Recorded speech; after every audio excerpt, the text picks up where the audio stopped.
Okay, you can ask me questions.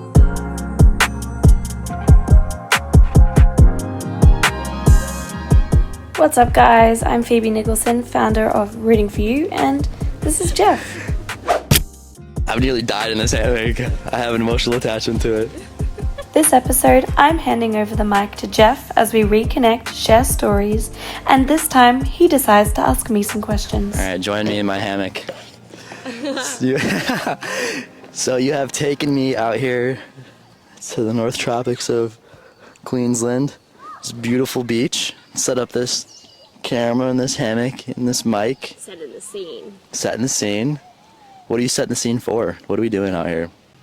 Connecting and enjoying the space together and learning from each other, because that's something that I really love to do, and it's something that I'm starting to capture more digitally through recording all of these conversations, because it's something that I have really enjoyed doing over my time of traveling around the world for the last 3 years, was having these conversations in nature and with new people and learning from them and having my mind just expanded from their points of view and their perspectives and their experiences. So that's what we're doing here. We're having conversations that can help us grow and hopefully creating content that can help other people grow too and put it out there for the world.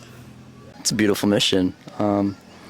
I've really grown from a lot of the conversations that I've had with you and with a lot of the other people that I've met amongst my travels this last year. So I think what you're doing is a very special thing.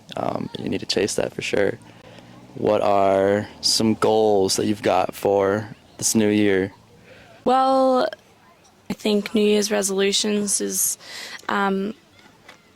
often a time that people feel like they need to hustle and change and redirect and grow more. And sometimes that's the case, and it's a good reminder throughout the year to that this is a poignant pivot point for a lot of people to grow and expand what they can hold and what they can do. But for me, I think it's to take active steps forward but be present, be more calm in the growth and not attached to outcomes, especially when it comes to Rooting4You, because it's such a passion project of mine. I know it has huge potential, but I'm just here to capture the authenticity of it all, the messy sides of it all, and the growth, and bring people along the way to hopefully inspire them to do the same thing, and lean more into the uncomfortable sides of being a beginner, being new to things, and it not being perfect at the start, because that's something that's held me back in the past from stepping out of my comfort zone and from expanding and growing from where I am now, is wanting it to be perfect, and if it's not perfect, it's not worth doing for me, which is something that's held me back. So 2025 is the year I encourage myself and the people around me to be imperfect and do it anyway. You are quite experienced with travel, at least in my eyes. I think in a lot of other people's eyes as well. I know you have inspired a lot of people of all ages to travel more, myself included.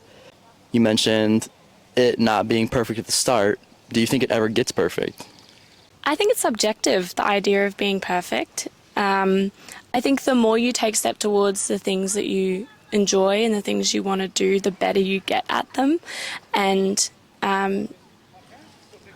one man's trash is another man's treasure, I guess, is a way you could relate to it. Like, what's perfect to one person might be the beginning for another. And so in that sense, it doesn't really matter where you start, as long as you're starting and you're growing. So yeah, there's not an end line that's perfect, but there's growth and development, which is perfect in its own way. So you think there's perfection in the imperfections? I think there's perfections in leaning into the imperfections and being okay with that. Because I'm a perfectionist myself, it's hard for me to say, yeah, there's perfect in the imperfect, because the deep down part of me wants to be like, no, well, it's not perfect, but it's just being accepting for what is. That's perfect. Kind of like having a hike in the middle of a thunderstorm. It's an unexpected outcome.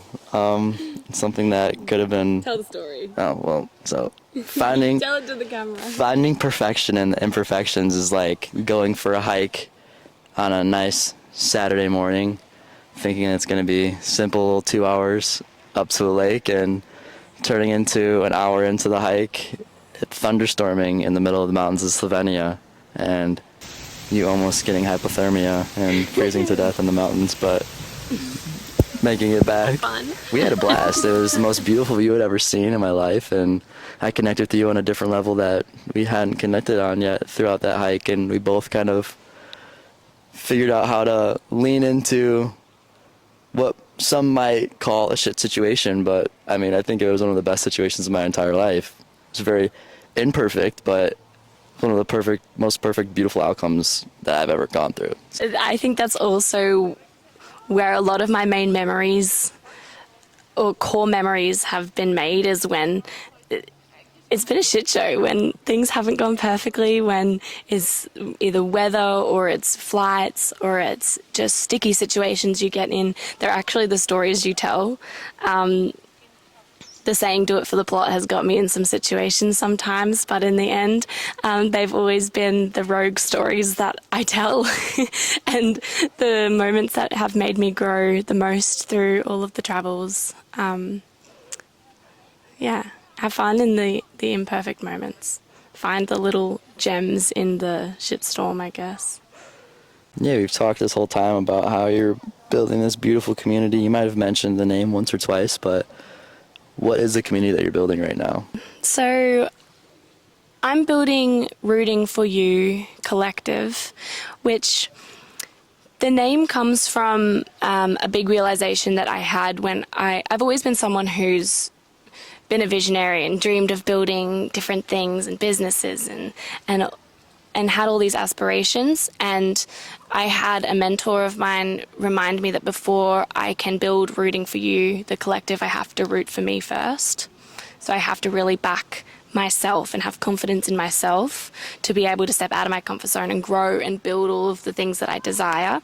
So in that growth in myself, I loved the name Rooting4You because it not only encourages people to root for themselves and the fact that I will be someone that is rooting for people that I connect with, it also relates to the fact that we are going to be selling hammocks, and we host the podcasts and hold these conversations sitting in hammocks and in nature, and the very thing that holds up these hammocks is trees. So they're also rooting for us.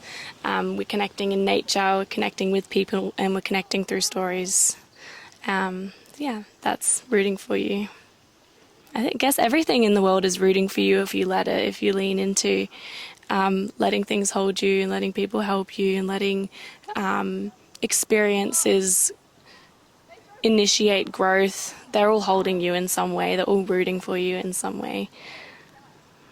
So, yeah, that's where Rooting4You comes from. So, something that has come up in conversation quite often recently has been, what does home mean to you?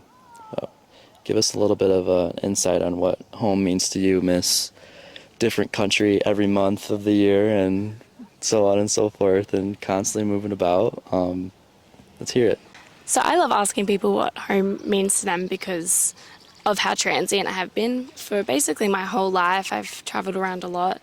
And so for me, home can't be something that is a variable, something that's ever changing, like a physical location, like your childhood home, like people that are ever moving in their own direction. For me, to find comfort in home is to find comfort in myself and confidence in myself, in that wherever my feet are, wherever I walk, wherever I find time to connect with people, I am safe and I'm secure and I'm confident that I'll be able to take care of myself.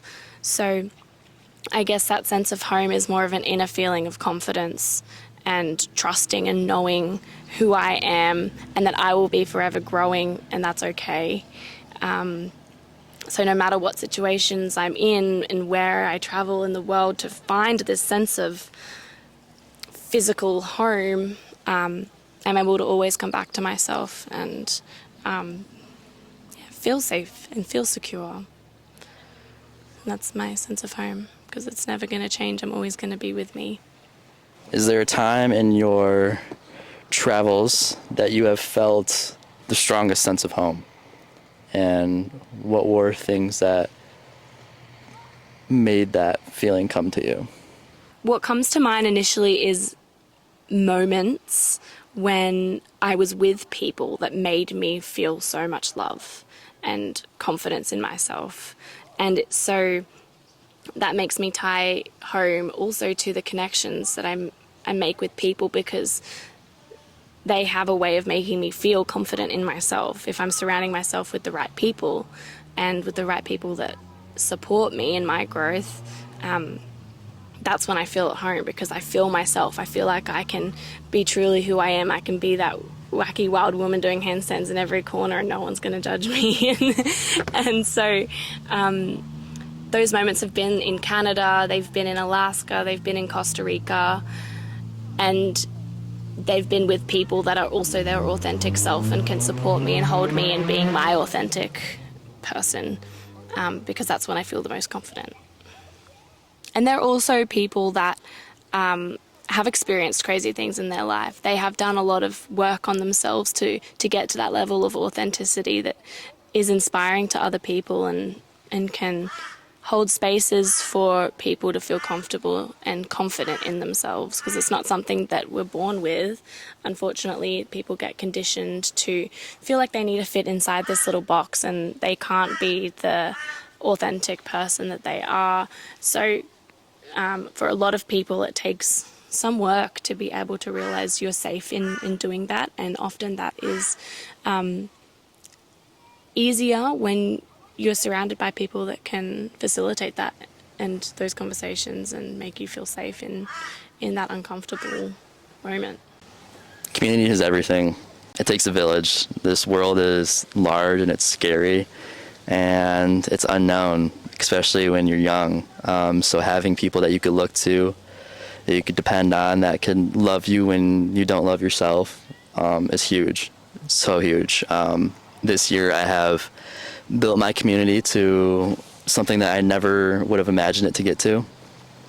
I've met a lot of really amazing people this year that have just completely propelled me to new levels. And they're all levels that I was capable of reaching, but having community helps you reach them and so much quicker. And it adds so much confidence to me, all the people that I've surrounded myself with, and continuing to make sure the people around you are wanting the best for you is just going to make you even better. I've got so many people in life that continue to inspire me on a daily basis, and I couldn't imagine my life without them, honestly. How do you find them? How do you find your people? By doing things that you love. You continue to stick yourself in situations that you don't love, you're not going to find your people. You're going to continue to find people that are going to keep you down. But putting yourself in situations that are lighting you up, that are your passion, that might be uncomfortable because you grew up in a place that was not surrounded by your passions. So doing things that you love is how you're going to find your community. And if you're in a place that you can't go somewhere that has the things that you love, then continue to do your things you love where you're at, and those people will find you. So before you left for your solo travel to Costa Rica, was there anything that you feel you had to sacrifice or anything you had to overcome before feeling like that was a comfortable thing for you to do? Just do it. Just go. It's not something I've let my thoughts kind of take control over, and I think that's been the best decision for me, is not overthinking it. When you put too much thought into things, it allows for you to make up flaws and make up these reasons for you not to go, and it makes it a lot harder. So I just don't put a lot of thought into it. I just do it, and every time I've just done it, it has turned out to be one of the best things ever. So I really love that, because I feel like that's more tuning into like an intuitive feeling. Like the second you feel like you want to do something, or you should go, whether it's small things like get up and go to the gym, or get up and make art, or or get up, get on a plane and travel across the country, it's like, it's a gut feeling like, yeah, there's some reason that I desire to go there, so I should listen to it. And the longer I feel like, even with those smaller things like getting up and going to the gym, the longer I feel like I sit with, can I be bothered? Do I have the energy today? Do I have the time? Then I'm procrastinating, and that's when the anxieties kick in and I start to question why I got that gut instinct at the start and feel like I lean more into the worryful side of things. So that's a really cool way to, I guess, experience all the things you're meant to when you just listen to, oh, I've got to go there. It doesn't matter why. I don't need to overthink it. Just follow it and go. And it sounds like for you, and I know for me, from my experiences, like when you just listen to that, that's when like the very special things start to happen. Even though there's a lot of light and love and happiness and growth with the experiences that you're having that have opened your mind to new things, there's a lot of amazing stuff, but is there a side that's challenging at all? A lot of the challenges are the reasons why I traveled, you know, like having this feeling of depression or anxiety or whatever and wanting to solve that, you know, like, so like the travels are a lot of times what sparked that, you know, going somewhere and getting inspiration from something or chasing out a connection or whatever the case may be. That's been a lot of the reasons for these travels that I've gone on over the last year or so, has been trying to root out these issues that I've got, and a lot of times they have helped a lot. But there's lots of challenges with travels. As far as like finding a sense of self, I can say after Costa Rica and realizing the change in culture on a different side of the world, you know, like they don't focus on profit, they don't focus on business, and that's like something that I grew up was like the most important thing, was like making a living. But their focus isn't on making a living, their focus is on living, focusing is on making connections and stuff. So when I came back from Costa Rica, I was like ready to quit my job. I was like, I'm clearly in like the wrong, like what am I doing? Like why am I wasting my life away working 10 hours a day in a factory? Like this isn't fulfilling at all, you know, like I'm not brightening my connections, I'm not like, you know, deepening my connections with my friends and my family, and I'm not doing something that really lights me up. And I had a lot more of that feeling as well when I came back from Europe. I was so lost when I came back from Europe. I had a lot of amazing things happen to me while I was out there, and it completely derailed my thoughts on what life was and where I wanted to go with life. But it's kind of like it's like champagne problems, you know, you're like questioning reality after experiencing all these amazing things, and you've got all these new options, you know, that open up to you after you have these travels. So it's champagne problems, you know, it's problems that you have, but it's better to have those problems than to not have those problems, you know. I think that Rooting for You is going to become a huge sense of home for a lot of people.